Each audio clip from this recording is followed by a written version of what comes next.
Hello, welcome back to Data Poetry channel. I hope you liked the video about make date function. In this video, let me show you few quick hacks about a pill or field in Tableau. Click on the field that you want to duplicate.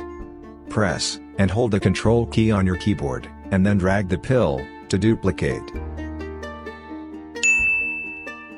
To copy the content of a field, select the field, press Ctrl plus copy, and then paste the content of the field wherever you want.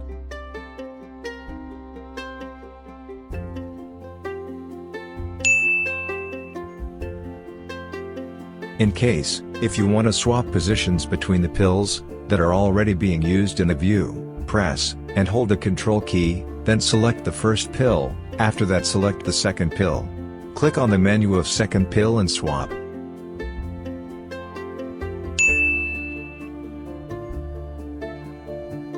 To color code a view, based on a pill in the view, simply drag the desired pill onto the view.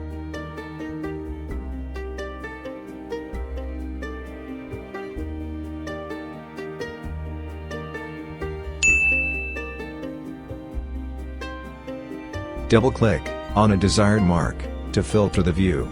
Rest of the marks gets filtered out. Thank you for watching this short video about pills in Tableau. You can subscribe to my channel, Data Poetry, for more content.